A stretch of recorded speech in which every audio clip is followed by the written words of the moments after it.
but just read the Torah, start from the beginning, read it without commentary, and see what happens. 2,000 years of rabbinic literature has been 2,000 years of Jewish exile. And So I once had a friend who wasn't Orthodox, but kind of gravitated towards that. He's like, you're probably right, Nehemia, but they have all these communities that I want to be part of. And he said, and then here's something he said I can't get past, is what he told me. He said, the rabbis kept us for 2,000 years in exile. And I said, you're right. Shalom and welcome to Hebrew Voices. I'm here today with Israel Horowitz. He was raised an ultra-Orthodox Jew, trained in strict Talmudic discipline to become a rabbi. As he matured into adulthood, he realized the man-made corruption that existed in Judaism. Ooh, we're going to talk about what you mean by that. Pulling people away from the Torah and prioritizing the rabbis' teaching over God's. Since then, Israel has dedicated his life to teaching the Torah correctly, giving everyone access to the eternal revelation in the 5 books of Moses. Shalom, Israel. Shalom, thank you for having me. Israel, I saw some of your videos on TikTok, and I said, who is this guy? This guy sounds a lot like me in some ways. In other ways, no. Maybe he sounded like me 20 years ago. And I spoke to you for the first time about a week ago. About an hour we spoke. And one of the surprising things that came out for me is you weren't really aware about too much about what I do. And I was very, very, let's say, had a limited understanding of what you do. And so we kind of came to the same conclusions independently. So I find that fascinating. So tell us a little bit about, like, you were kind of startled when I said I'm a Karaite, and you said, wait, you're a Karaite? And you have to understand, like, for people who know me and who follow what I've been doing since the 90s, that would be like, I don't know, saying that, Donald Trump is a Republican, right? Like that's what he's known for. So tell us a little bit about I read that, 3-line blurb that you wrote about who you are, but tell us in your own words, in a sense, how'd you get to where you are? Where are you now? Yeah. Okay, for sure. Well, yeah, I mean, I was shocked when you said you're a Karaite, because I've just never actually met a Karaite, which is pretty cool. I mean, I live in Los Angeles, so, there's not really a very big Karaite community here. I don't know if there's a big Karaite community anywhere. I heard the biggest it gets is in Israel or something. There may be. So there are some Karaite. There's about, the number they give is something like 35,000 in Israel. There are some pretty large Karaite communities, like with synagogues, with lots of people going to them in Ashdod, Ramla, Beersheba, and a few other places. Mostly in southern Israel. And most of those are people whose ancestors were Karaites for many generations. You and I are different in that you were raised Orthodox. I was raised Orthodox. Yeah. So we came to be Karaites. And there are lots of people like that. But the large communities are mostly of Egyptian descent. There's maybe a few hundred whose ancestors came from Iraq. And by ancestors, I mean in the 1950s and 60s when the Jews were ethnically cleansed from Arab countries. That's what I'm referring to. So most of them have been Karaite for many generations. But you were raised ultra-Orthodox, you said. So tell us about that. Yeah, I will. Well, it's funny because I did speak to a gentleman a couple of months back, and he said he actually met a Karaite in Israel. And the story was that he had read a passage in the Talmud that was extremely disturbing. And there are numerous such passages in the Talmud, countless, actually. And so he was walking down the street of Jerusalem looking perturbed and like anxious, like he had just read or just something had just happened. And he's walking down the street, and a guy comes and looks up at him and says, hey, like, what happened? Did you read the Talmud or something? Are you serious? That's actually what he said. Like out of the blue, huh? Okay. Yeah. And he's like, yeah, actually I did. And this guy just proceeds to tell him that he's a Karaite, and as you said, many generations. I think his family actually has been living in Israel for many generations, and he just wanted to reassure him that he wasn't alone in this realization that the Talmud and traditional Judaism is greatly disturbing. And I think that that's really my story is that I was raised in the heart of it, in the depth of it. I was on track to be, say, a yeshiva prodigy, leader, rabbi in that world. But just increasingly, I started to realize just how disturbing the religion that they were pushing was. And, it only makes sense within its own framework, as in, like, only when you're part of the system and you're in the community and they simulate this reality where this is just the only truth. That's the only place that it makes sense. But then once you start to look at it from an outsider's perspective, you can't help but see the problems that exist there, the hypocrisy, the contradictions. The ultimately, it boils down to blind faith in rabbis, and really borderline worship.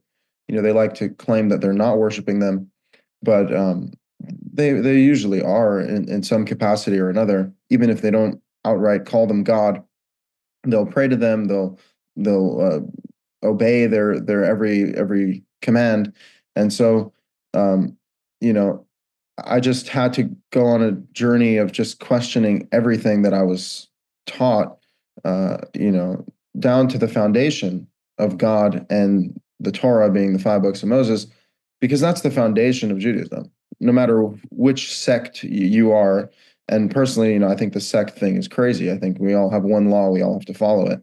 I'm going to ask you, we'll come back to that, because the word sect is not something everyone will be familiar with. But let's go on. Let's not. I want to hear what you have to say. Yeah, sure. Let's talk about it. But I'm Israeli, so I interrupt people. So just get used to it. Yeah. No problem. But yeah, just to conclude, essentially, I did even question the basis of the entire religion being the existence of God and the revelation in the 5 books of Moses. I was at a point where, I just didn't have any guidance, because if you don't have a divine revelation, you're essentially dependent on your own personal beliefs and opinions. And so at that point, I met an older man who's the father of my friends, and he told me, he actually had a fascinating past. He converted to Judaism through Orthodoxy, and then actually left Orthodoxy after seeing the corruption, and now he just follows the 5 books of Moses. It's just the Torah. And he told me, he's like, look, I understand all the problems that you have, but just read the Torah, start from the beginning, read it without commentary, and see what happens. And that's what I did. I sat down with his son, my friend, and we just started reading the Torah from the beginning. In the beginning, God created the heavens and the earth. And I realized that I had never read the Torah without commentary. Growing up as a child, they say, in the beginning, God created the heavens and the earth. And then immediately, look at Rashi. God looked into the Torah and created the world for Israel. Like he starts launching into some nonsensical tirade, and when you can just read the narrative clearly, and you can actually see the words and see what we're being told, see the history that's being conveyed, see God revealed to you progressively through the text, the story of the Israelites, all of the commandments, the laws. That's it. You realize that is the Torah, and everything that has been added that after that is quite literally added by man, and the source is their own authority and their own opinion and their own tradition, which is not reliable. Definitely not reliable to deviate from the Torah itself, where, of course, as any good Karaite or Sadducee knows, Deuteronomy 4:2, Deuteronomy 13:1, you shall not add or subtract to these commandments. Couldn't be clearer. Every great prophet and king, from Joshua to David to Ezra, who was worth anything, said, follow the Torah of Moses. And that's what we need to be doing as Jews. And I think we, as you told me when you were raised Orthodox, they would reference the Karaites as like some punchline, some joke. Like, could you believe there are these morons who actually only believe in the Word of God? So I believe we need a revival of this philosophy, because it is what Judaism truly is, and we definitely need that. So that's what we're here to do. So, so much to unpack here. So let's just go in. So you mentioned something about a sect, and I don't know that everybody listening will understand that term, how it's used in, I would say in Orthodox Judaism. I'm not sure outside of Orthodox. I haven't found that used as much. Interesting. So what I'm I referring grew up with that term. In England, sect is what we call in America a cult. So you got to be Yeah. really careful with those terms. So Well, what do you mean by a sect, and what is that? I mean, it is somewhat cultish. So, Yeah, but that's not what you. Is that what you mean? no, what I mean is in Judaism, there are multiple, it's like in Christianity, denominations, right? So Okay. in Judaism, they have Reform, Conservative, Modern Orthodox, Orthodox, Ultra Orthodox, right? And then we have this group called the Karaites, which is its own idea, its own group. And my point was that when you look at all of the sects of Jews, um, the Reform deviate from the Torah in one way, the Orthodox deviate from the Torah in another way.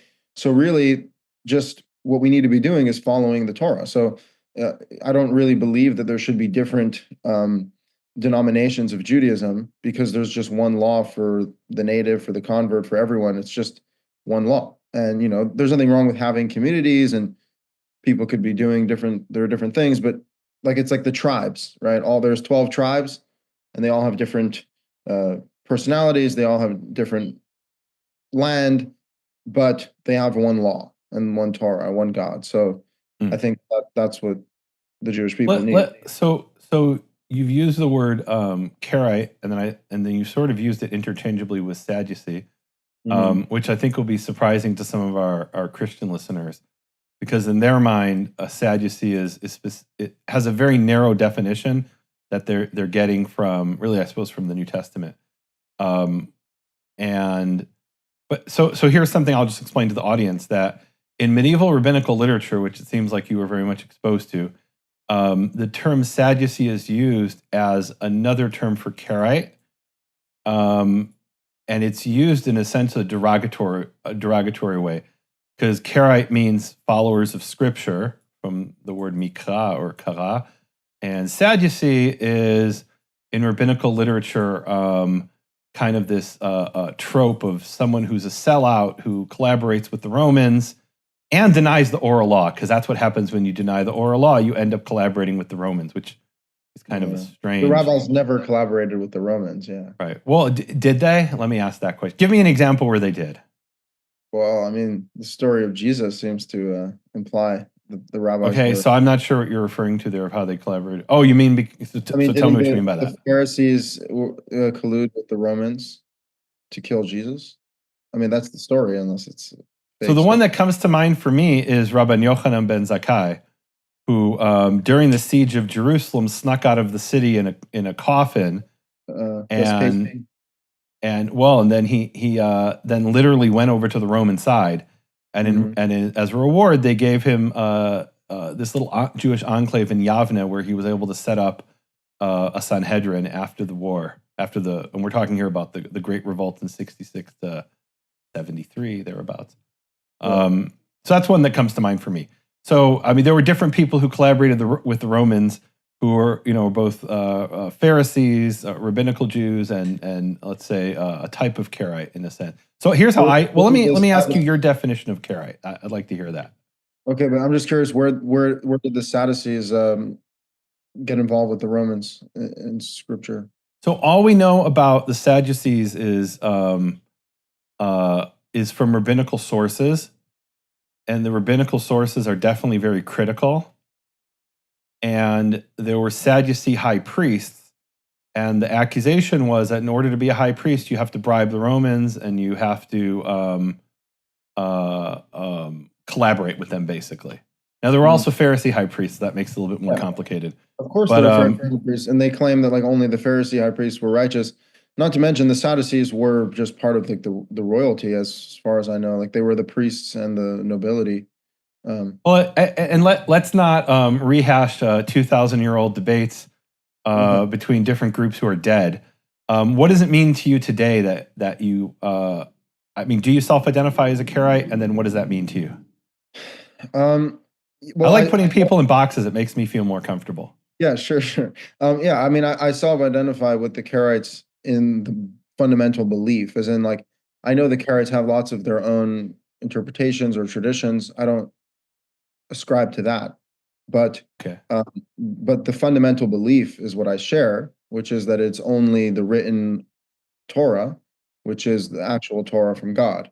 Now, I know you were telling me that the Karaites expand the definition to all of Quran, all of Scripture, and so you would have this sort of belief in the entire Tanakh. Is that Yeah, accurate? definitely, for sure. Yeah. So by definition, so the original terms, if we go back to like the 9th century, original terms, the terms of the 9th century would have, like in the 6th century, nobody was saying they were a Karaite. They were just Jews around the world who did different things. Mm. And then you have the rise of Islam, and the Muslims are like, you Jews, you take care of your own affairs. Okay, well, who's in charge of that? The rabbis in Baghdad, because that's where the Islamic Empire was based. Mhm. And then other Jews are like, no, we don't follow these Talmudists. We don't believe in the Talmud. Well, what do you guys do then? Well, we just follow Scripture. So, meaning, and that wasn't always true. Like, I think I'm mature enough today to say that there were people who called themselves Ba'alei Mikra, that was the term, followers, or B'nai Mikra as well, sons of Scripture or masters of Scripture, who, in opposition to the authority of the rabbis coming out of Baghdad under the Islamic sword, I would say, right? The Muslims are like, look, you guys collect your own taxes, you judge your own people. By the way, that's another example. And you figure it out. That's another example of the rabbis colluding with the government of their time, which I believe has always been the rabbis' strategy. They've never actually had political or legal power in any real sense. They've always just been operating under, it's like a shell government under the government that they lived in, whether it was in Europe or the Middle East or in America, right? But they're just colluding with the government of their place in order to have control over their community. I mean, there's definitely some truth in that. When the emancipation came about started to come about in the 18th century, yeah, all the Jews ran away. Well, no, it wasn't that the Jews ran away. It was that there were rabbis. So the emancipation was. So here's how it was under Islam and to some extent under Christianity. You weren't a citizen of the Islamic Empire. You were a Jew. And okay, well, so who pays taxes? The Jewish community. Who collects those taxes and enforces law upon Jews? Well, the rabbis, because they're like, if you're a Muslim ruler and you say, okay, who's in charge here? And you're in Baghdad, which was the center of their empire. Well, the rabbis are in charge in Baghdad. It wasn't even a question, right? That's where the Babylonian Talmud was written, right, in that region. Yeah. And so in Christian lands, it was very similar to some extent as well. You were, the personal property of the ruler. You weren't a citizen. And the emancipation was, they said, oh, you know what? Prussia is going to make Jews will be citizens just like Christians. Right. And it was the rabbis who were opposed to that because it took away their authority. Which, by the way, it completely destroyed their power base. As of today, 100%. The majority of Jews are not observant. Like they openly opposed it. This isn't like a conspiracy theory. They openly opposed the emancipation because they said, wait a minute, right now, if a Jew says, I don't believe in the Talmud, we excommunicate him. He's forced to convert to Christianity because he's no longer part of the Jewish community that we control. If everyone's a citizen of Prussia, that's where it really began in Prussia, which later became the German Empire, ironically.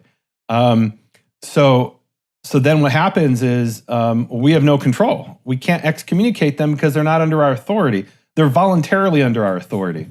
And that was actually the rise of the Reform movement. Yes. I mean, the rise of the Reform movement said, wait, we're not subject to these rabbis anymore. Why are we doing all these things? Yeah. Now, you could say they went too far, right? That's a conversation we can have. But at first, I think they were completely on the right track. Yes, I think the original Reform movement, in the attempt to just go along with the emancipation, as in, like, if we're no longer subject to living in a ghetto under the thumb of a tyrannical and literally a ghetto, guys. Literally, there was a gate where every Jew had to be at sunset, and they would lock the gate. And if the rabbi said you're not allowed to come into the gate, you had no choice but either convert to Christianity or get executed. Those were your options. Absolutely. No, I mean, I'm very aware of that as well, having grown up ultra-Orthodox. I went to a Hasidic elementary school, and they always praise the days of the shtetl, the ghetto, if only we can go back to just living like that. And in fact, wherever they go now in the world, they try to replicate that structure. Whether it's in London or in New York or in Jerusalem, they create they immediately they have their kosher butcher, their kosher supermarket, their shul, and they create their ghetto wherever they go. But what's crazy is that the reform movement was not wrong when it started off, but it just got to a point where it became a question of like man's opinion as opposed to just following the Torah. Mm. So that's why I think they really lost their way pretty Okay. quickly, honestly. So, all right. So, so talk to me. You mentioned, how I am of the view that, it's pretty clear that I believe in the entire Tanakh. Do you not believe in Isaiah, or do you think that's not the word of God? I guess that's really the question. Yeah. So I think that it's not that I don't believe in the rest of the Old Testament. I do think it's some of the greatest literature in the world, some of the most important history points, especially for the Jewish people, along with prophecy and prayer and proverbs and all that. So I'm very much a fan of the Old Testament for the most part. It's just that I think there needs to be a distinction between the Torah and the Tanakh and the Nach and the rest of the Old Testament, because the Torah just stands head and shoulders above the rest of the Old Testament terms of content, in terms of revelation, in terms of the writer being Moses versus the books coming later having anonymous writers or compiled by over time, and we don't exactly know who wrote them, as well as the fact that they're not here to establish law. They're here to really just establish an understanding of Jewish history, of what the land of Israel looked like. And really, if you can compound the entire message of the Old Testament past the Torah, it's the Jewish people didn't follow the Torah, and that was their problem. And that was the history, that was the prophecy. It was all in relationship to the Israelites not following the Torah, which is the 5 books of Moses. So I just think that as far as the law is concerned, that's the Torah. As far as what we need to really know, the vital information, that's the Torah. And again, like the reason why I'm wary about the rest of the Old Testament is because if we were to get too focused on that, first of all, it expands the reading, like, I don't know, not tenfold more. Like the Old Testament is so much bigger than the Torah. If that was part of the necessary information, Judaism just became a whole lot more difficult. So I just believe that the Torah is a much better standard for determining what is Judaism, what is the law, and not to mention that because of the nature of the prophets, that there are metaphorical statements and there are things that could be interpreted very differently. People who believe in the Old Testament as it's the word of God, like as if it was from God to Moses in the Torah, they end up creating entire doctrines based off of some metaphorical, vague verse in the Old Testament, which I don't think is helpful for practice. Because again, we need to go back to the foundation. We need to know what the laws are and just follow that without Yeah, but people do that based on the Torah too. I've seen it. But in other words, they'll take some obscure verse, and they'll this is what I say jokingly all the time. Yeah. What I say jokingly all the time, but it's not really a joke, is that you find the most obscure, unclear verse, and that's where you need to start your own denomination. Because if it's a clear verse, we don't need our own denomination. Everybody agrees on that, right? And people really do that. I mean, you see it more in Christianity, where they'll take some, I don't know, some verse from Paul in particular that nobody, well, I don't know, I guess they think they understand it. And that's the basis of their doctrine, and they'll be like a 4-point Calvinist instead of a 3-point Calvinist, based on their specific interpretation of something in Paul or a few things in Paul, right? So I kind of joke about that, but people really do it. I suppose Protestants do it more than Catholics, because Catholics don't really care what it says necessarily, and that's what the Pope says. Well, it's interesting. So when the Reformation happened in Europe, started in 1517, right? So you had this vast literature between Catholics and Protestants, and they themselves used the terms that the Catholics accused the Protestants of being Karaites. and the Protestants accuse the Catholics of being Pharisees or rabbinites, and neither of them meant it in a complimentary way. They use those terms. They use those exact terms. That's wild. And then at one point, the Protestants said, "Okay, yeah, we're Karaites, but what are Karaites? We better go find out." I suppose to some extent it's over this question of, is it sola scriptura, which is what I want to say it was Luther, but I'm not an expert. I think Martin Luther said sola scriptura, and then the Catholics say no, it's not just what the Scripture says; it's tradition. Yeah. Right. Yeah. This Scripture is informative, but the institutional power base. Yeah. Mm-hmm. And part of tradition is the authority of the Roman Catholic Church, right? For them. So that now there's a difference because the rabbis don't have a pope, right? They don't have a centralized authority. Maybe they did at one time in the Sanhedrin, but today they don't. Yeah. So it makes things a little bit more complicated. Every rabbi, to some extent, was a pope.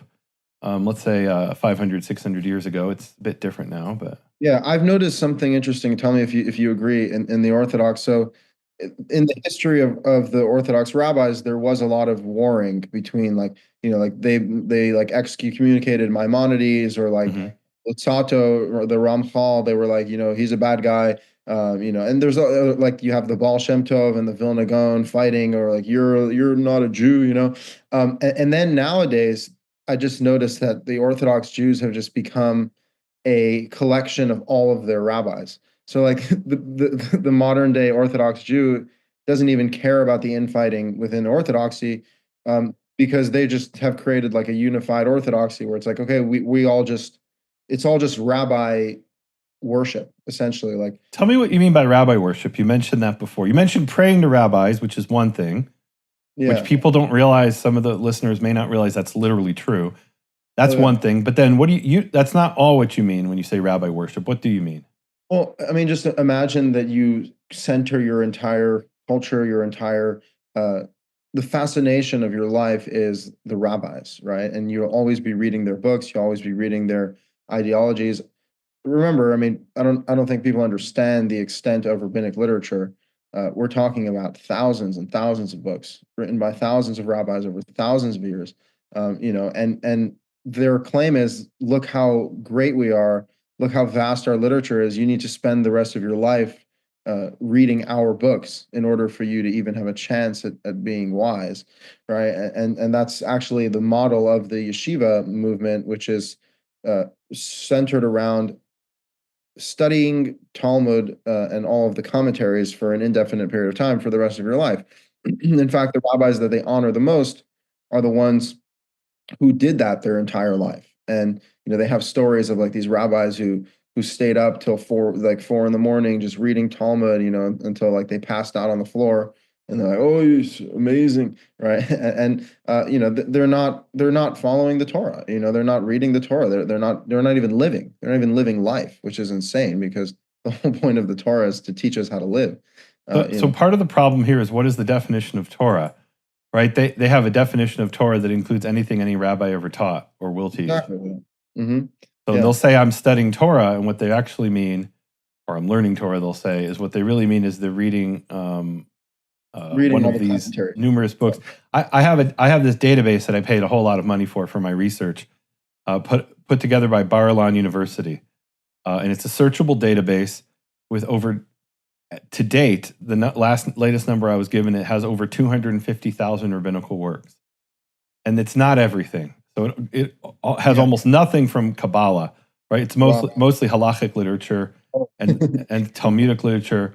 So imagine if you added Kabbalah to that, you might double the size of that. And there is this interesting idea that, now that I'm thinking about it, it's kind of this authority of the learned, right? Meaning, one of the things I was told when I was growing up was, Nehemia, you think you know better than all these rabbis. You have all these rabbis in your past. Your great-grandfather that you're named after was a rabbi, and you can't even read the book that he wrote. So how could you question his authority and his knowledge? You think you know better than how to understand the Torah. You can't even read what your ancestors wrote about the Torah. So I made it my objective in life, one of my objectives, to know more than my great-grandfather and my other ancestors. My seventh great-grandfather, who was a student of the Vilna Gaon, I had to know more about the Tanakh, at least, than he did. And I have a PhD in biblical studies. So I don't know that it wasn't too hard, but certainly, But you it know, they would were be very accurate to knowledgeable say people. that Orthodox Jews really do not know the Tanakh. No, but let's say the average Orthodox Jew, that's true.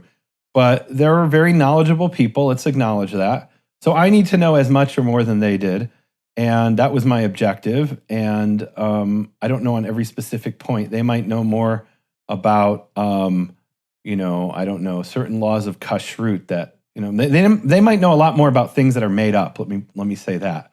But when it comes to the actual Torah and Tanakh, my objective was I need to at least know what they knew, if not more. And I feel like I accomplished that. And one of the things I learned is a lot of the stuff they just made up, right? Oh, So I remember when I was a little kid, my father hired this tutor at Telz Yeshiva in Chicago. And I would go to Telz Yeshiva and I would sit with this Yeshiva Bacher and he would teach me Rashi. And I remember thinking, it's amazing how Rashi was brilliant. That's what the guy was telling me, right? So I believed it. Rashi was brilliant. How did he come to these conclusions? I read this pasuk, this verse, and I don't understand. Rashi must have known so much more than me because I come to that verse and I just don't see it. exactly. And years later, I realized Rashi just made it all up.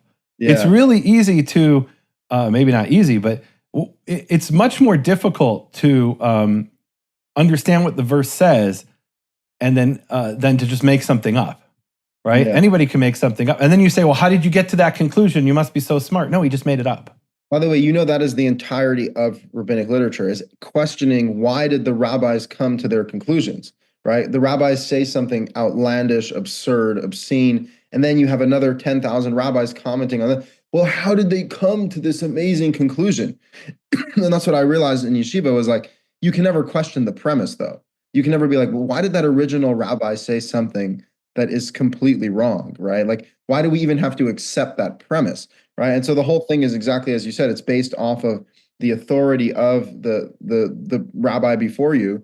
And so if the first rabbi, you know, if you, again, like I had a podcast with an Orthodox rabbi, and he wanted to read the Talmud together, right? And the Talmud in Bava Kama is talking about a fire, right? You know, if you the Torah says if your fire goes out and burns a field, you have to pay, right? And the rabbi's like, well, why do you have to pay for your fire? Is your fire your arrow or is it your money? And I'm like, well, how in the world is that relevant, right? The Torah says your fire, which is fire, you're obligated for fire, period, right? And he's like, no, that's the greatest question that all the rabbis ask. And now we have to understand why they said that. It's like, no, you don't have to spend the rest of your life understanding why someone said something that made no sense and was unwarranted to be said.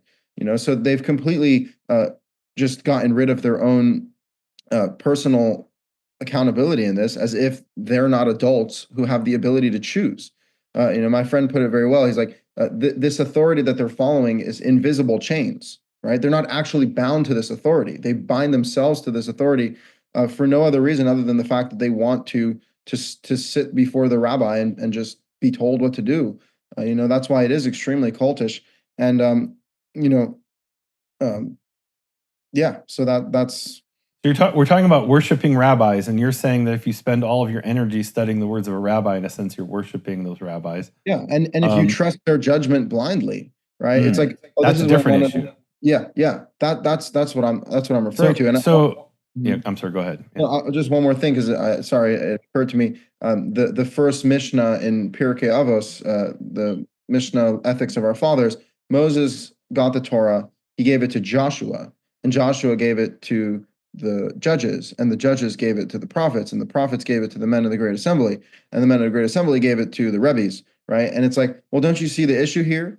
It's the Torah is given from one authority to the next. No, that's not the story. The story is that Moses received the Torah from God and gave it to the Jewish people, gave it to the entire nation. And then we're all commanded, you should read the Torah and be aware and speak of the commandments and teach it to your children, right? That's the true story. The true story is that the Torah was given to the people.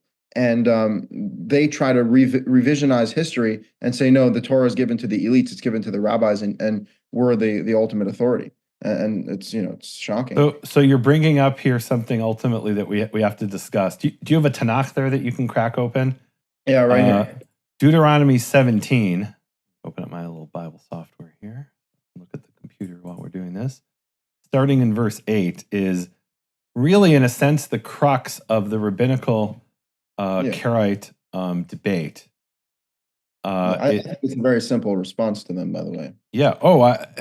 So I think we should understand what they say, and we should understand what it actually says, which is another way of saying what I say. Let's acknowledge that, or what you say in this case, because it seems like you've come to your own conclusions. So their claim is that yes, the Torah was given to every individual, but the authority to interpret it, the Torah rested with a supreme authority, which is them. And they base that on Deuteronomy 17, 8 through, 8 through 20. Sorry, no. 8 through 12. Yeah. Through 13 even. Do you want to read that? Read all those verses?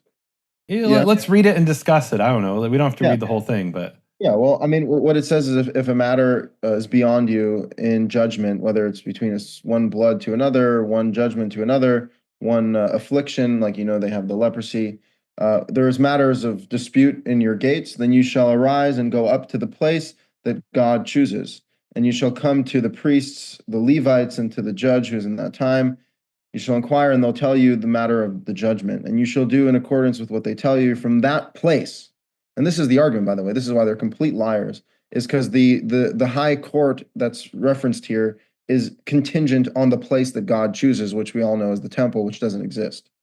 And so your local rabbi in Babylon or in Chicago is not this, not the high court, right? But nevertheless, it's telling us that there is this Supreme Court authority, that you should act in accordance with what they tell you from that place, which God chooses. And you shall observe to do as all that they guide you, according to the law which they guide you, and the judgment that they tell you, you shall do. Do not turn to the right or the left. And an important point here is that guide here is the word Yerucha, which is the root of the word Torah. Right? Exactly. So you could translate this if you kind of want it to be cute.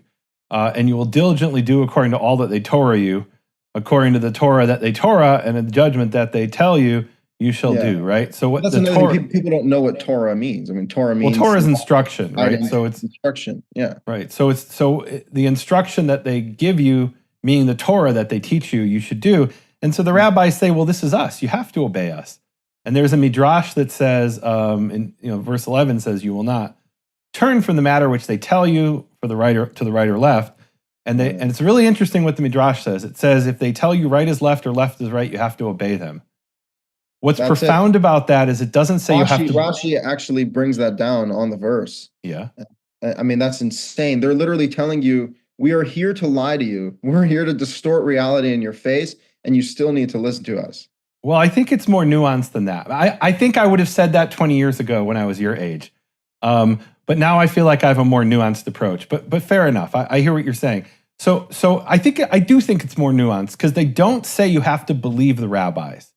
You just have to obey them. And then there's the famous incident in Masechet Rosh Hashanah. I want to say it's chapter 2, Mishnah 8 and 9, but someone can correct me in the comments. And it talks there about, tell me if you're familiar with, this is ringing a bell if you're familiar with this. There's the, what is his name? I think it's Rabbi Yoshua ben Dosa, and he's hearing the new moon witnesses testify in the court of Rabban Gamliel. And the Rabbi Yehoshua says, they're wrong, or they're lying, he says. But Rabban Gamliel accepts their testimony that they saw the new moon. Does this ring a bell? Vaguely. Okay. I mean, there's a lot of rabbinical stories, right? But this is actually a really important one for rabbinical theology. So Rabbi Yehoshua says, okay, I'm going to keep Yom Kippur based on what I know to be true, which is that there's no true witnesses who saw the new moon. But Rabban Gamliel has accepted the witnesses. So it's ringing a bell. Okay. So then the question is, then Rabban Gamliel orders Rabbi Yehoshua to appear before him. It says with his staff and his money bag in his hand, which is a way of saying it's not Yom Kippur, because you wouldn't be carrying your money bag according to the rabbis, or your staff on Yom Kippur. That's carrying, right? That's part of they've defined what work is, and one of the things is carrying a staff, right? Whatever. Okay. Same. So Rabbi Yehoshua is in this quandary. What does he do? Like on the one hand, Is he going to disobey Rabbi Gamliel? Is he going to disobey God? And what the rabbis say, the nafkamina, the takeaway from all this, is that you have to obey the rabbinical authority, and it says in three conditions. Whether they're, and it's based on the word atem, which they read as, or otam, which they reread as atem in Leviticus 23, right? It says, I won't go into all the details. I've talked about this before. The point is, it says you have to obey them whether they're accidentally wrong, whether they're deliberately wrong, or whether they're deceived. And the point was, it could be that the witnesses lied, but Rabbi Gamliel accepted their testimony. So even if those witnesses, so maybe Rabbi Gamliel knew they were lying and said, but I want it to be today. That's possibility number one. Maybe Rabbi Gamliel just made a mistake. Maybe he was deceived by them. It doesn't matter. You still have to accept the authority of the rabbis, because by definition, truth is what they say. What's binding for you as truth is what they say it to be, even if it's factually wrong. That's the point of that story. The Pope. No, I mean, but isn't that like a terrible, terrible idea, which completely absolves corruption, absolves the ruling class from corruption, which is an unjust system, whereas the Torah says everyone should be treated with the same stick of justice. So it's really disgusting, in my opinion, that they would have that. Not to mention, this idea of witnesses for the new month is not in the Torah either, right? Like the moon is in the sky, folks. Like, I don't know where this insanity came from, that you need witnesses riding into Jerusalem so the Rebbe could proclaim the new month. That's not a law in the Torah at all. Well, I spent 20 years on that topic. I'm gonna leave that for now. Well, so because of that, they actually created second day holiday, which is a terrible thing. Tell people what that is. I think some of our listeners don't know what that is. Meaning there's something today that's done by Orthodox Jews. What is that? So essentially, the rabbis created a law that you need witnesses to proclaim the new month. And then they also said that those witnesses need to come to the court in Jerusalem in order to proclaim the new month. Now, what happened when the Jews were living in Babylon, which is quite a horse rise away from Jerusalem? Well, they couldn't proclaim the new month based off of the moon in the sky and their own eyes, because they needed to hear witnesses and a proclamation from Jerusalem. So they'd have to wait for messengers to send message all the way to Babylon through, they had like fires on mountaintops and messengers to tell them when the new month started. Now, because of the delay in this communication, they're like, well, we might be a day off here, so we just have to practice all of the holidays, which every holiday in the Torah is one day, right? The first day of Passover, one day, the last day of Passover, one day, the Shavuot, the holiday of the harvest, is one day, Yom Zikaron, Zichron Teruah, is one day, Yom Kippurim, the Day of Atonement, one day, everything's one day. Yet they do everything 2 days, except for Yom Kippur, ironically, because it's not good for business to make people fast for 2 days. But regardless, they have completely distorted all of the holidays, and they keep double holidays, which is crazy, when the Torah explicitly says not to. Now, modernly, they admit that there is no doubt in the calendar. There's a universal calendar which exists, and everyone knows the date. And which means that the concern from back then, which is based off of their false law, is not even applicable, yet they will not change their practice because they say it would be nullifying the decree of the great rabbis of 2,000 years ago. Even though, as I had a conversation with an Orthodox man, that is not nullifying. It simply just doesn't apply. You don't even have to nullify their decree. It's just their decree doesn't apply anymore. But no, they can't. They can't let go of, again, bowing down to the rabbi's authority, even when it makes no sense, even when it's deliberately deceptive and wrong, which is just so harmful. And what I want to point out about this passage here, which, by the way, I've seen Maimonides quote this passage to be like, yes, you must listen to the rabbis. Do not go to the right or the left from what they say. This is not talking about the rabbis. It's talking about the high court and the temple. The high court and the temple doesn't exist. It hasn't existed for as long as the rabbis have been around. And so what's insane is that the rabbis who existed after the destruction of the temple want to claim the authority of the temple judges and priests who do not exist. So they do not have this they do not have this power. They do not have this authority. As it says explicitly, you should listen to what they tell you from that place. And the whole point is that if we had that place, if we had a place where God actually chose and his presence was among us, we would be in a much better shape than we are right now. But finally, what it says in verse 12 is the man who shall act with malicious intent to do the wrong thing and not listen to the priest who stands to minister Yahweh at that place, then that person shall be put to death. So it's actually a death penalty for someone who doesn't listen. However, the whole point is this man is acting maliciously. He's acting with the desire to do the wrong thing. But if you're standing up to the authority, because even the high court could become corrupted, if you're standing up to the court in righteousness and you say there is a clear contradiction with what you're saying, what the Torah is saying, that's not malicious intent. That's not someone who deserves the death penalty for pointing out the corruption that exists in the court. And so what we're doing here, A, is not challenging the high court because the high court doesn't exist. B, we're not acting maliciously. We're acting righteously to point out where the religious authorities in Judaism have completely corrupted God's word. Okay. Let me ask a question here. Like, I don't even know, they say you should never ask a question you don't know the answer to, but I don't know the answer. So were you aware that I had involvement in the calendar in the past? Have you any idea about that? Or? Oh, I didn't know that. Okay. That's fascinating. So guys, he came to this conclusion all by his own. Certainly not with any involvement from me or even awareness of anything that I've done. So that's pretty cool. This is a fascinating conversation. I feel like I'm talking to a younger version of myself, although I'm sure there's big differences too. And look, guys, I'm actually doing something here a bit unusual. I'm interviewing someone where I have no idea what he's going to say. I don't know anything about him almost. I've seen a few videos on TikTok, and I don't know if he's going to come out, in 5 minutes and say, well, there's actually the aliens who, I hope you're not, but right. I mean, there might be some surprises here I don't know about. So I'm kind of going out on a limb here, but I just find you so fascinating that I had to have you on the program. And I was satisfied from the hour-long conversation we had last week that there weren't going to be alien surprises, but maybe there will be. I don't know. It's Ezekiel, fine. I definitely saw something, What's that?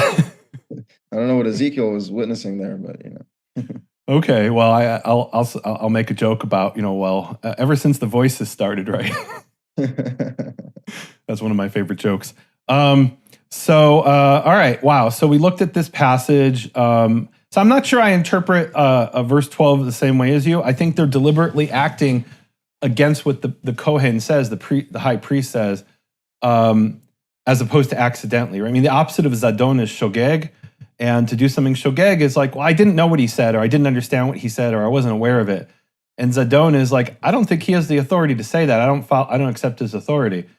If the rabbis truly are sitting in the authority of Deuteronomy 17, verse 8, then I am 100% acting bizadon, deliberately contrary to what they say, because they tell me all kinds of things. I don't accept their authority.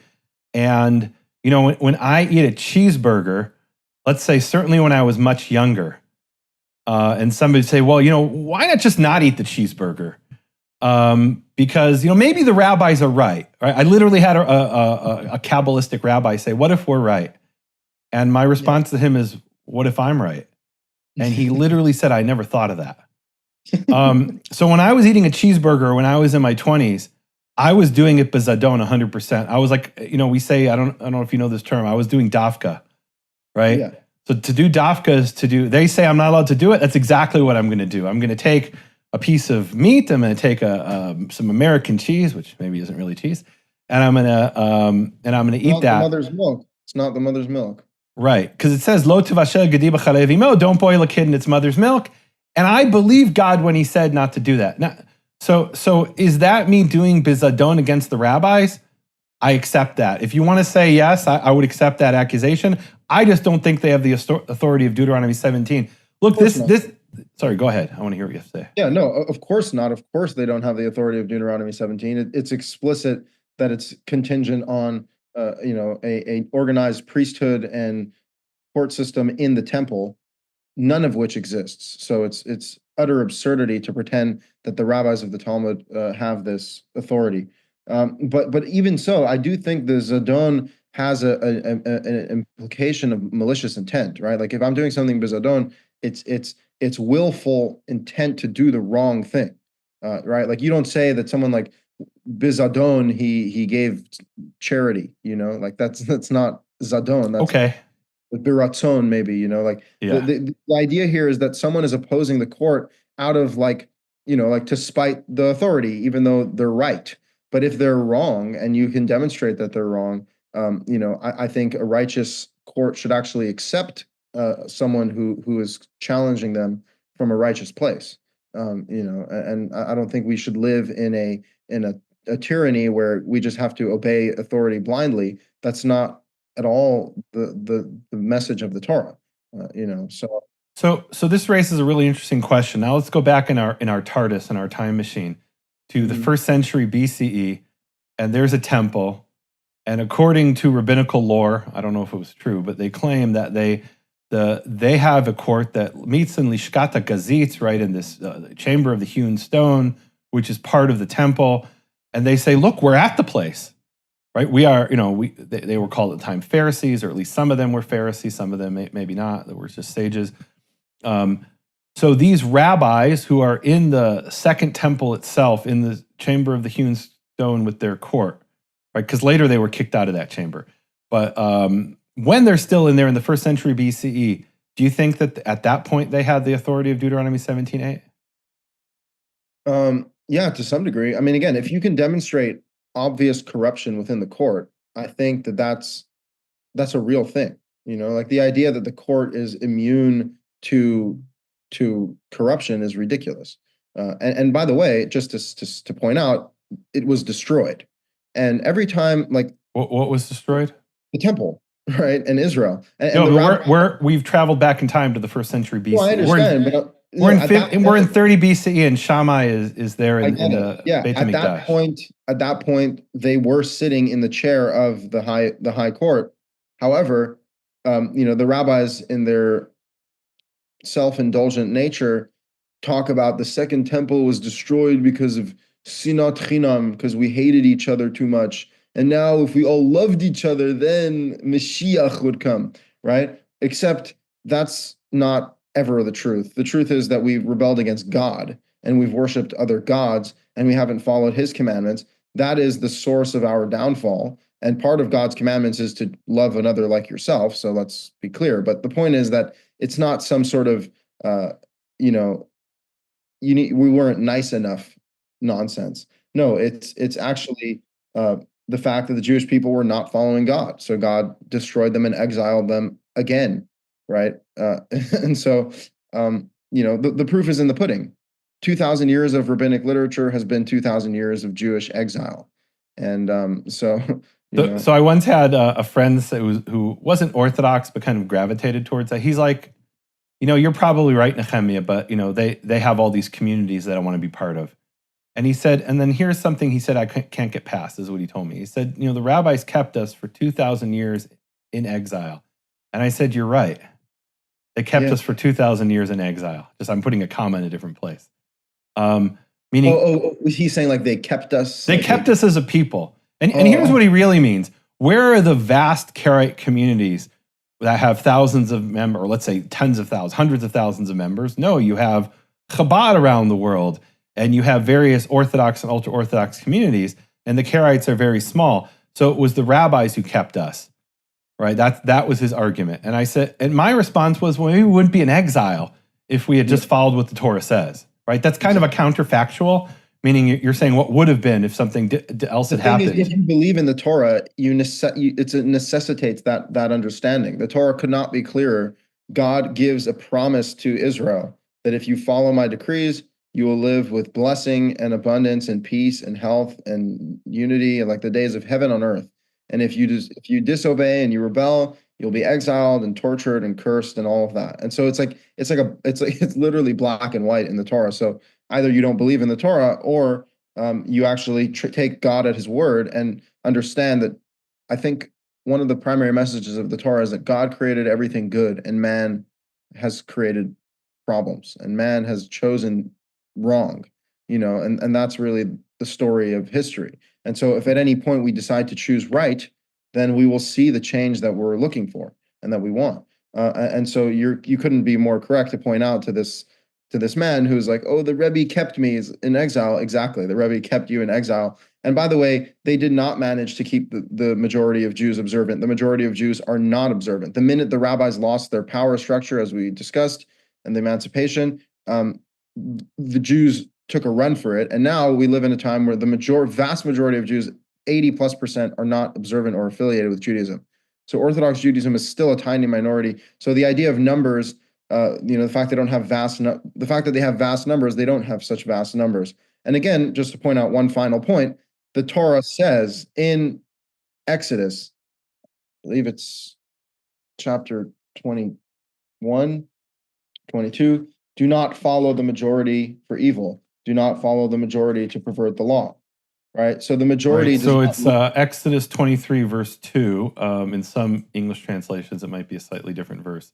It says, Lo ti'achei rabim lera'ot, don't go after them, or don't be after the majority to do evil.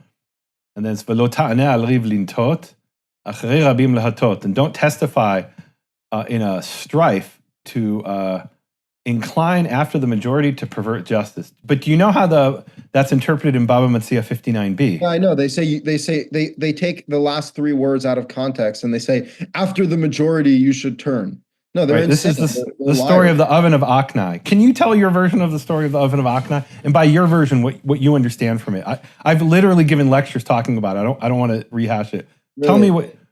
Tell me your version of the story as you understand it. Is that the one with the tree? Rabbi Eliezer, and it's called the oven of Aknai because they're debating about whether this certain type of oven, a modular oven, or some stupid thing. Yeah, that's the thing. I don't even know the debate. Right. So whether it can contract ritual impurity or not because it's modular, whatever. But the voice comes out from heaven. That's the story. Yeah. Well, I mean, look, I don't even know the debate. As you point out, it's most certainly about nonsense. If they actually knew the Torah, they would know the answer. But the point is that there's this one rabbi who's Rabbi Eliezer who's disputing the chachamim, the wise majority, he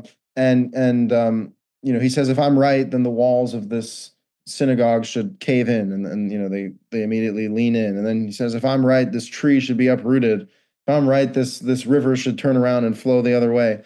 And then finally he says, and they didn't buy any of it, right? And then he says, if I'm right, then a heavenly voice should come out and say that I'm right. And then this heavenly voice comes out and says, I'm right. And the rabbis say, well, the Torah is not in the heavens, so we don't have to listen to any of this. And look, personally, fair enough. Like if someone practices magic or, miracles, that doesn't mean they're right. At the end of the day, I think. But the accusation wasn't that this wasn't God, a heavenly voice. That wasn't the claim. They could have said, "Oh, this is black magic," or it's divination. They could have said that's not what they said. Right. They said the Torah is not in the heavens. Right. Right. They said that, and then they quoted this verse, Exodus 23, verse 2. They quoted this in that scenario, right. which says go after the majority. They just took out the word "don't." Oh my God. Right. So that's literally what they did. Right. And so they said, see, you have to. They said you might be a very learned rabbi and you might be factually right, but we're the majority. And you have to follow what the majority says, otherwise you're doing evil. That's their twisting of the verse. It's insane. Right? So they couldn't be clearer. They like when someone that's basic integrity, right? You can see that someone is a fraud if they take things out of context for their own purposes. So let's come back to the taking things out of context. So if you and I encourage everybody to go read this. You can read it on Sefaria. It's Baba Metzia 59b. We'll put a link on my website, nehemiaswell.com. And the story continues, right? Most people know that part of this. Like, it's a very well-known story. You've heard the story, right? But what most people don't know is it continues. And according to the continue, what's that? They excommunicate him. But even there's what they call there's the epilogue. In the epilogue, Rabbi Natan is wandering through the forest or something like that, and he meets Eliyahu Hanavi, Elijah the prophet. Do you know this part? No. And he says to Eliyahu, who according to rabbinical ideas is up in heaven alive, right? Physically alive in the heavens or something like that, or spiritually, whatever. And Rabbi Natan says to Eliyahu, what did God say when we said the Torah is not in heaven? And Rabbi Eliyahu was supposedly told, and I don't believe this happened, but right, they don't believe it happened probably, but they believe it's spiritually true. So you know this, what God said. Yeah. You're smiling, so you obviously know it. Yeah.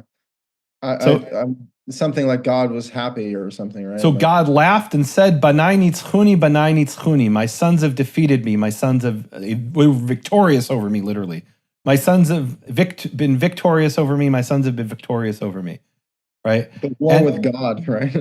So here's really the takeaway of the story, right? What is the point of the story? I don't believe it happened, right? Maybe there was a debate of some kind.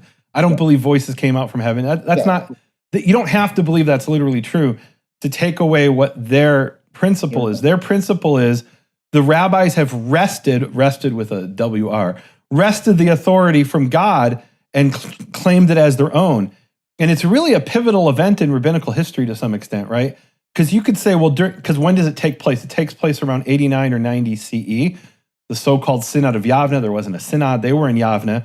And so there's the rabbinical Sanhedrin has been reconstituted after the temple is destroyed. We don't have the authority, the claim of the temple anymore, which I don't believe they had it during temple times, but that's a different discussion. And now they're in Yavne, so do they even have the authority is the question. And so they grab that authority away from God and say, yes, we have it, because the Torah is not in heaven. So what we say as a body, as a Sanhedrin, the majority of the Sanhedrin, whatever we say is binding. And my father was an Orthodox rabbi, and I would have these discussions with him, all kinds of discussions. One of them is, why don't you believe in Jesus? And you think he'd bring this argument and that argument about, is it a virgin or is it a young woman? None of that interested him. The majority of rabbis did not proclaim Jesus to be the Mashiach, so by definition, he wasn't the Mashiach. That was my father's answer. Doesn't matter what Isaiah said, doesn't matter what Deuteronomy 18 said, none of that is of any interest.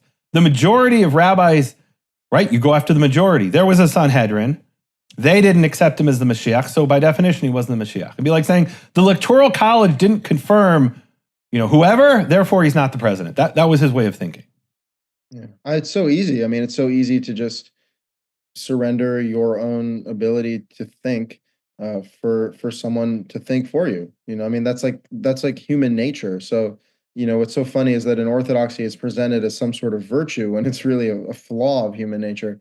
And I mean, you're absolutely right. That is the rabbinic turning point where they are saying we fight God. And what's funny is I didn't even make the connection because technically, as you said, they could have pointed out, oh, this was black magic, right? Or the voice that called out from heaven wasn't God. No, it actually was God, right? That's the epilogue of the story. Or an angel, right? But an angel sent by God. It was another God. It was a demon. I don't know. You don't have to listen to him, right? But no.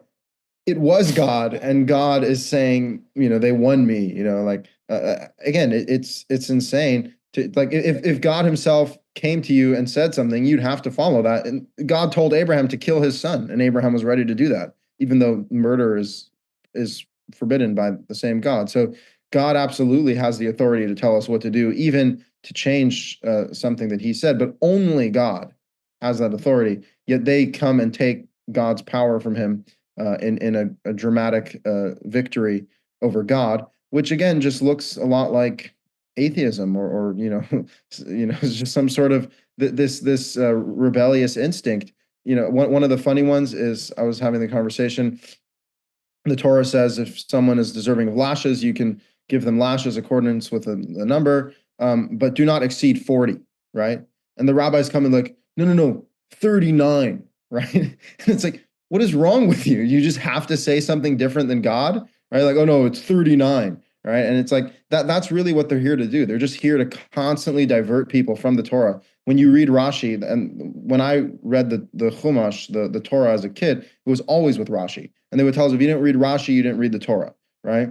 And what Rashi does is on every verse, you read the verse and then you go look at Rashi and he says something completely different or brings up a random midrash that has a made up story or like a crazy law, and it's impossible to come out with a cohesive narrative because the whole narrative has been destroyed. The laws has been confused, and you know what it reminds me of? So there was this thing a few years ago on Twitter where somebody would post something or on other social medias as well, right? And then the authorities would come and there would be a comment that would say, you shouldn't believe what you're reading here. Here's where you can find the truth. right? And then sometimes it was the truth, sometimes what it wasn't. Sometimes years later they've now admitted, well, we were wrong about that, or we shouldn't have taken sides because nobody really knew about certain issues that I won't go into. And in a sense, so you couldn't read the tweet without having this narrative pushed on you. And that really is how I was at least raised with the Torah. You can't read a single verse of the Torah without reading what the rabbis have to say about it, particularly Rashi. But if you're more advanced, Ibn Ezra and Rashbam and others, right? You have to see what the rabbis say. And I was told, this would lead to apicorsis, it would lead to heresy. And I like to say I'm living proof it's true because I read what God had to say in the Torah and I actually believe it. Exactly. So. Exactly. No, 100%. That is what they're worried about, right? Like they're worried about you questioning their authority and relying only on the word of God, because it works. And the minute you see what they've been doing, the minute you expose their lies, it couldn't be clearer, And so they do have a valid concern, and I noticed that myself, is that all I had to do was question one rabbi in yeshiva. Like, he wasn't even a rabbi of the Talmud, just one of my rabbis in yeshiva. I saw a breaking point where I was like, okay, that's wrong behavior. And then I was like, well, if he's capable of that, then that rabbi's capable of that too. And that rabbi's capable of that too. And then the whole thing just falls down like a house of cards. Because if you don't have this implicit faith in the term rabbi, in the person who has the ordainment that he is the part of that tradition, then what gives them any authority? Again, it's an invisible authority. It's not stemming from the Torah at all. So that's why the story of Rabbi Eliezer is so important, the oven of Aknai, Aknai. They wrested where do they get the authority from? They wrested it from God, and they claimed it as their own. And God acknowledged it, according to them, by saying, "My sons have I'm defeated. I'm beaten. They've been victorious over me. Nitzchuni." Yeah. Right? Now, if God didn't really say that and they're lying, oh boy, that's scary. There's a verse, and I know you like to focus on the Torah. There's a verse in Proverbs chapter 30, verse 6, I want to say it is. And it says, do not add to his word lest he reprove you and you be found a liar. And I say, I don't want God calling me a liar. And that, of course, adds is part of the whole story of Deuteronomy 4:2 and Deuteronomy 13:1. Which, by the way, so just to go back to that, so I would say the historical Karaite approach, if I can call it that, let me rephrase it. My approach is to say that there can't be something in Amos that God didn't command in the Torah, because it says don't add and don't take away. So Amos's job was to tell people to repent. It doesn't mean there aren't ideas that maybe, God didn't have occasion to tell us that before, but now there's a new circumstance, right? Like there's a famous thing in Isaiah 45 where God says he's the creator of good and evil. Well, why didn't it ever say that in the Torah? There was no reason to, because, what's that? No, I just think that's obvious. It's just expressed very well by Isaiah. Well, but the reason Isaiah is saying it in the context is he's talking to King Cyrus, who's a Zoroastrian, who believes there's two different gods, one who created good, one who created evil. So now we got to bring this up. In the Torah, nobody thought otherwise, right? But now there's a new circumstance. It's obvious, right? God created everything in the beginning, and he created the serpent, and he created... It's obvious to you and me, but to the Zoroastrian, it was blasphemy. Right, yeah, for sure. Right? Well, so that was the place... Isaiah is not contradicting the Torah by no, for sure. I agree.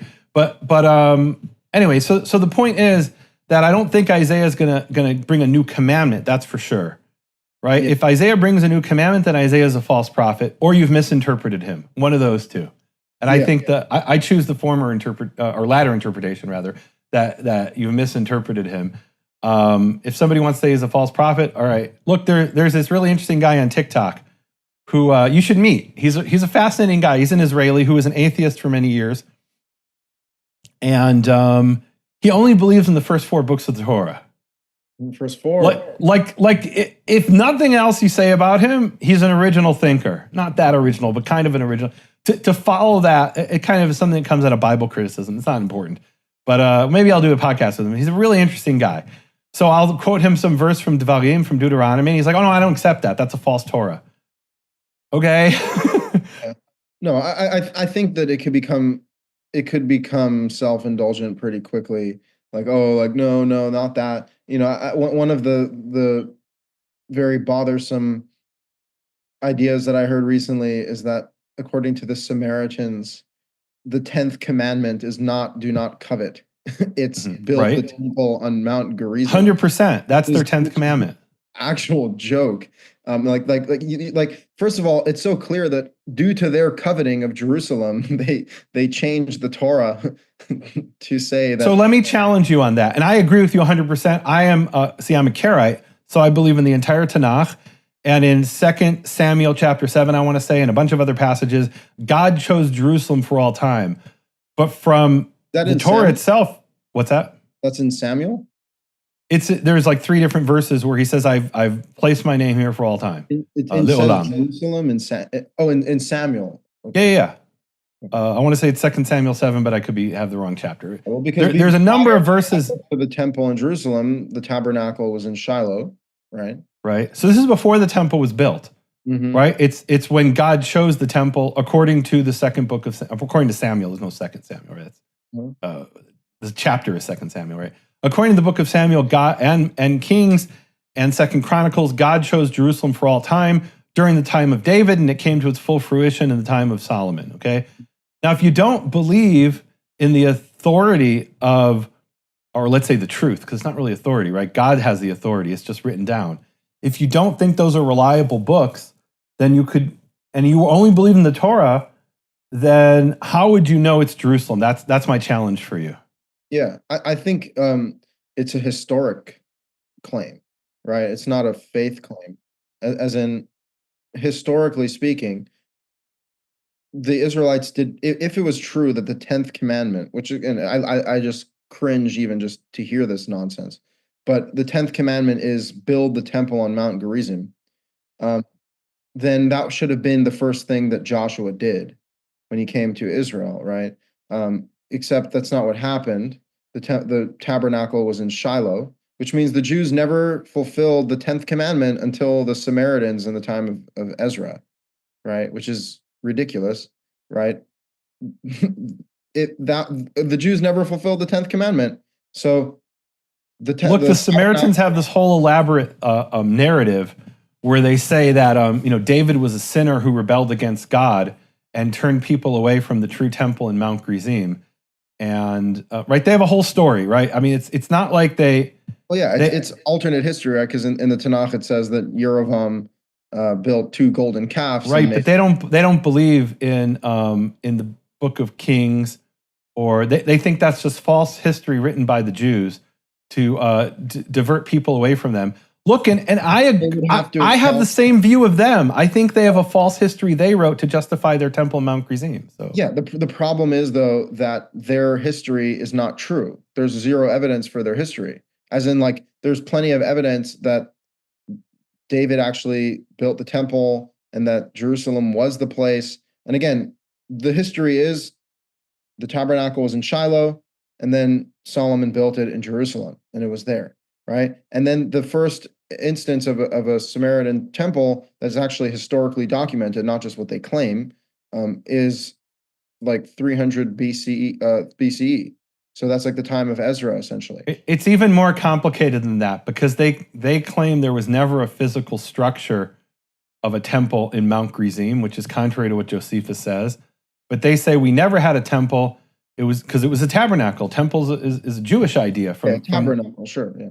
So they say there was a place where there was an altar, and there was never a physical structure of a temple, even though archaeologists claim they found the temple. That was destroyed by John Hyrcanus. But anyway, let's not get too bogged down into those details. So the only point I wanted to make was that, like, when people get I don't know, I don't like it, because it's like the Torah has a cohesiveness that's so important, and for people to get rid of the 10th commandment for their stupid political gain of like where the temple should be is just, it's upsetting, and when you look at the 5th book of the Torah, it's so clearly imperative to have the 5th book of the Torah as part of the canon, because it's Moses recapping everything for the Israelites, and a lot of it is from God. Like, not all of it is just Moses talking, right? It says God told Moses, say this, say that, and complete all of this work. And so it's vital to have Deuteronomy as part of the picture. And so I'm in full agreement about that. So Deuteronomy repeatedly talks about the place where God or Yehovah, or you said Yahweh. Well, let's not argue about that for now.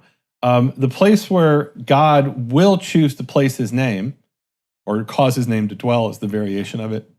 In the Samaritan version, they changed the verb from will choose to has chosen. And their argument is that when Deuteronomy was written, he had already chosen it as Mount Gerizim. That's their claim. I don't believe their claim. I think they corrupted the Torah. Yeah, no, they claim in Exodus. I mean, they literally claim that's the 10th commandment. It's insane. Mm-hmm.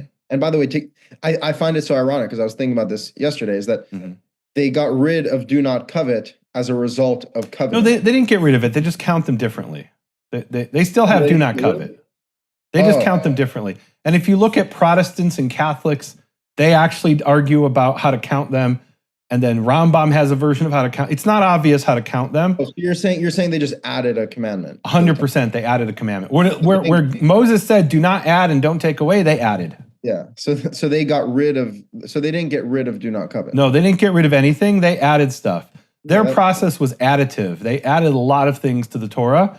Whenever there's something that appears to be a contradiction, let's say Numbers, and then there's a different version of it in Deuteronomy, they'll take the words from Deuteronomy and stick it into Numbers and say, "Look, it said it both ways."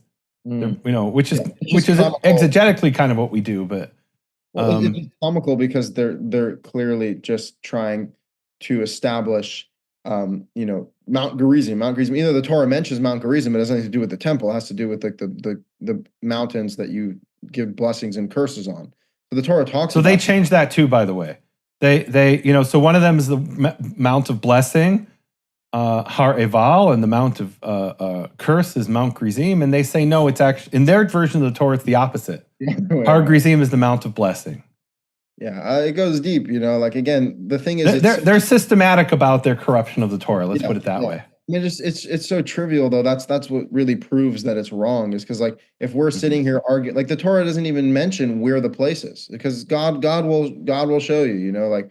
The place really is the tabernacle, and then it was mobile. It was lots of places. Yeah, until the time of David. And then again, if you believe that David was a righteous king who was informed by prophets and prophecy, and God actually gave him the right to build the temple in Jerusalem. And then, the Solomon builds it, and God actually brings the cloud of glory when they have the temple. So I think that's all reliable. I think that, if we don't have even an understanding that King David was our king and he was a great man, we're in trouble. And by the way, the Samaritans didn't exist in the time of King David. That's another thing. There was according to 2 Kings 17, they claim they did. Yeah, I mean, they're insane because there was no northern kingdom until after. I'd like to have some respect for them. They have an internal narrative.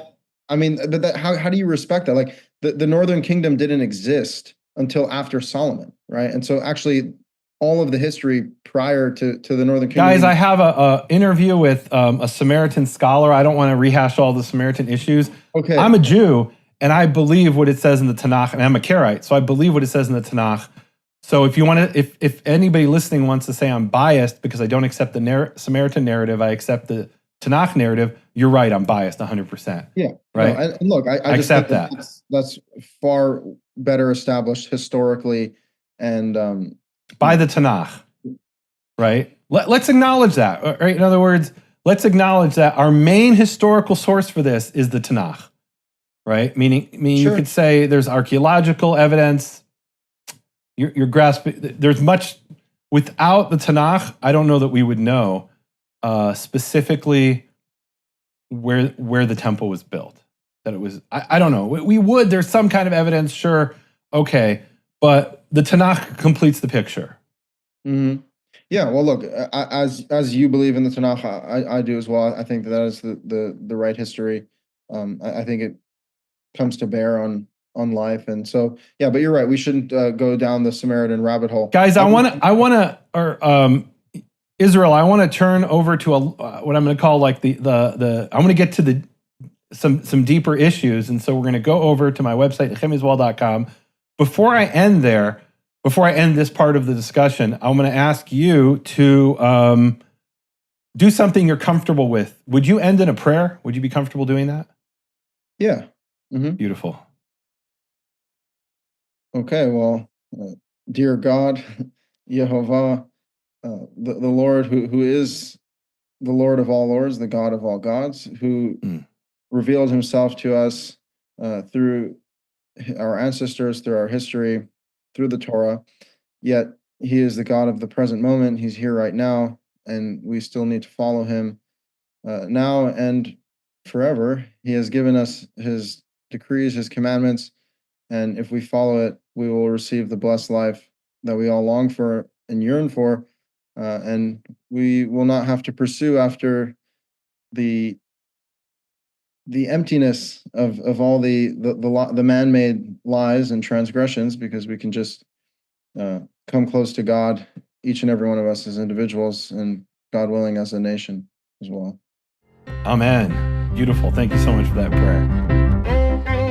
You have been listening to Hebrew Voices with Nehemia Gordon. Thank you for supporting Nehemia's Makor Hebrew Foundation. Learn more at nehemiaswall.com.